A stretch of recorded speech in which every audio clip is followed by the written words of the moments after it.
To my Gen X and baby boomer boss babes, have you ever felt completely misunderstood at work where you've been called aggressive when maybe that wasn't even your intention? If that's the case, then you definitely want to stick around for today's video where I'm going to unveil the 5 mistakes you're making that make you seem more aggressive than you are and how to fix them. And you're especially going to stay tuned to that fifth one because it'll shock you. I'm a millennial. So I'm in the middle of the older generations and the younger generations. I'm old enough to have gained some skills and gotten some maturity, but I'm young enough to understand the struggles that Gen Z is going through right now and why y'all got a little bit of tension. So let's dive into the 5 mistakes that make you unintentionally look aggressive and how you can easily avoid or fix them. Starting with number 1, interrupting other people. I know everybody does it, but we're specifically talking about you and its impact on your younger team members. Interrupting someone, even out of enthusiasm, and this is something that I have to check for myself, can come across as aggressive, unfortunately. The extra layer of slight that it appears for the younger generations is that you don't respect them enough to let them finish a thought or that their ideas don't matter. So you interrupt them because you know it all already. That for them will completely shut them down. That will be off putting to them.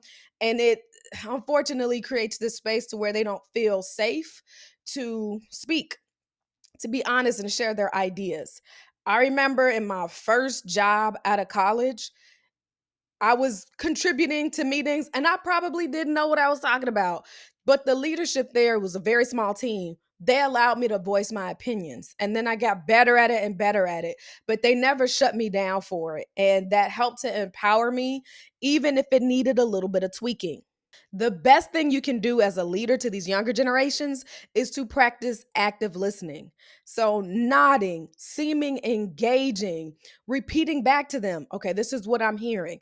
Again, if we want to build these relationships and create an open door, an open flow of communication, especially when we will get to those times where they need correction, participate in what they're saying.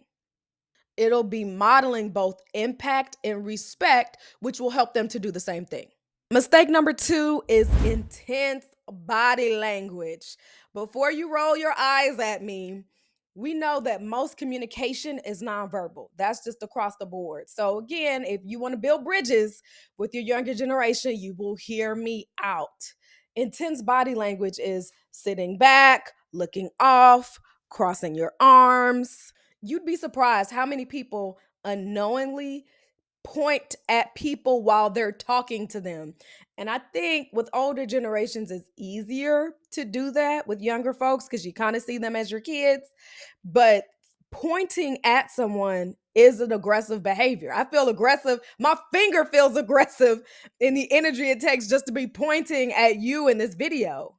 In some cases, leaning forward can be seen as aggressive, but it depends on how you do it. Think about your body language in conjunction with how your tone and how you're actually feeling. In some cases, I appreciate when people lean in to what I'm saying and what I'm talking about because that lets me know I have their attention. But if there is thickness in the air, if there is conflict in the air and you're leaning forward, my first thought is like, oh no, whatever this person has to say after this, I've got to put my guard up. I got to put my dukes up. I've got to be in defense. So think of this not just as body language. As you can see, I'm a very expressive person, but I got a sense of joy right now. So my body language with my tone and my intention is all working together. But if I already feel a way, including if I feel defensive, it's going to amplify your body language. So just relax. Be mindful of your shoulders, take a deep breath, whatever you need to do, but check your body language before you go into tense or intense conversations. Check your mindset, check your thought patterns before you get into these conversations. And if you need to reset yourself, do so. But just remember that what you say, how you say it, and what your body is doing is all telling a story. Number 3 is dominating conversations.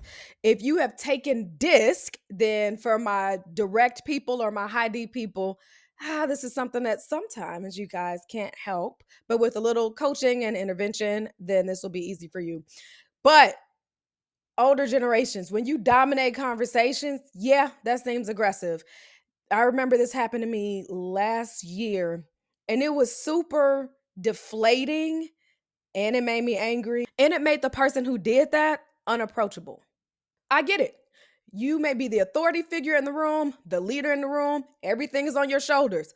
Totally respect that. But if you are always steering the conversation, there's no room for other people to be heard. So then they just stop showing up mentally and they stop contributing. There's a time and a place, there's a natural flow to conversations. And unless you are giving a directive, let other people speak, even younger generations. I get it. You have sweat equity in the game and they're new and young and don't know anything, but they have perspective. If you are on a team, we are working together, then it takes the whole team moving forward to get to the next idea or to get to the next thing. If you are a leader and you feel like only your actions count, then I think you need to define your role, your sense of leadership, or you need to find something where you are completely autonomous and not having to consider or to work with other people. If you're having trouble doing this, then I encourage you to focus on being curious, asking questions, learning about people and their perspectives. That'll naturally give you a sense of pause and encourage other people to give input. Okay, for this next one, don't shoot me, don't tune me out. This is super important. But using overly direct language can also seem aggressive. I get it, I understand. But going back to behavioral styles, even regardless of generations, we all have ways that we like and we don't like to be communicated with. It doesn't need to be judged. We don't need to look down on people, but we're just trying to get you to a place where you have better influence and authority over your team. So as a result, you need to be mindful of who is in the room.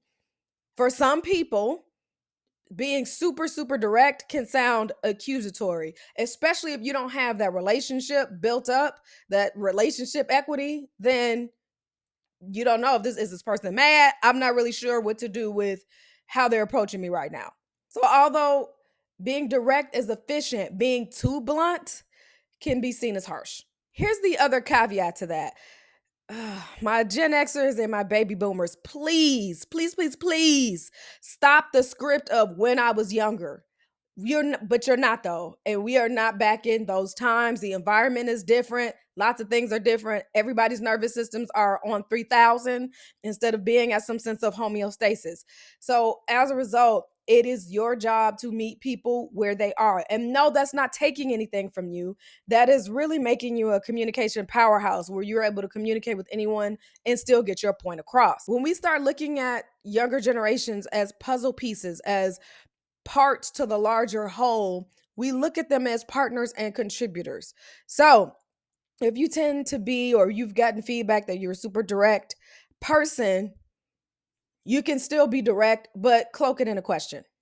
Because also the goal should be to get the best out of that person. Invite people to contribute.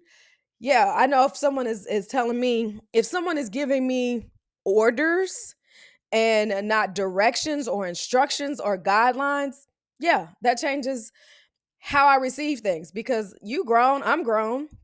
We're all adults here. You happen to have a higher authority, which deserves respect. Read the room. As I mentioned before, if you need to know the temperament of your team and the communication styles that work best for them, and this is across generations, this is not one generation over the other, email me. Let me know. We'll get you a team disc report so you know exactly how to move and get your superpower and be efficient at how you communicate with other people. I know your first thought might be that this feels like you're coddling to people, but the fact that you think that tells me that you look at them as children and they're not. It's okay to be curious and direct, but some of this is you getting over yourself and getting over the narrative and the scripts that play in your head. And then the last mistake that you're making is neglecting empathy and transparency. I know that previous leadership methods and ideologies has been you just do what I say. The game has changed. And until you get hip to that, you're going to keep being accused of things despite what your best intentions are. A transparent leader is something that younger generations can get behind. They crave transparency and authenticity. That breeds loyalty and respect for them. Even though you have been doing this for a while, you're probably an expert or in your sage season. Don't forget to know what it's like to make a mistake, to mess up, to want to do your best, to deal with the pressures and the issues and the challenges of your specific generation. Be transparent about that, but also have some empathy for their experience. For people that are younger than 25, their brains are still developing. So give a little bit of credence to that. If you want someone to make a move or to take an action, the best thing you can do is to get in a boat with them. Not saying you do the work for them, but have a sense of understanding of, hey, I get it. But we still got to roll to the other side. So this is how I can help you to do that. So acknowledge them for who they are and where they are. Then that gives you the influence to get to the other side. That gives you the influence to inspire action. That gives you the influence to give them credible accountability. Again, we want to get out of the space of doing what I say, barking orders. You are their manager, their leader. You are not their parent. This is an adult that does need a little bit of support. Even a simple, I can understand your point, can drastically change the tone of a situation. And here's the thing, you don't have to agree. You can understand and not agree. But that simple statement takes a little bit of the edge off. And now we can have an authentic conversation that helps to bring defenses down when you tell someone, I see you, I understand. I don't agree, and there's a different way. Let's go there together. We just have to remember to acknowledge people in the process of correcting them. So, did any of this surprise you about your behaviors? If not, great. That means you already know this, but then you're not slowing down long enough to realize it in the moment. So, this is a little bit of accountability that you have to take, to pause, to be curious, to be mindful of your actions and how you're showing up. Also, to put to bed the narrative in the script of, I'm older, they're younger, I've been through this, I didn't go through that. That's not going to help you in relating to and getting the younger generations to do what you need them to do. Feel free to share some insights below if this video has helped you or if you've overcome any of these mistakes. If you haven't already, make sure you like the video, subscribe to my channel, and of course, leave a comment, and I'll see you in the next video.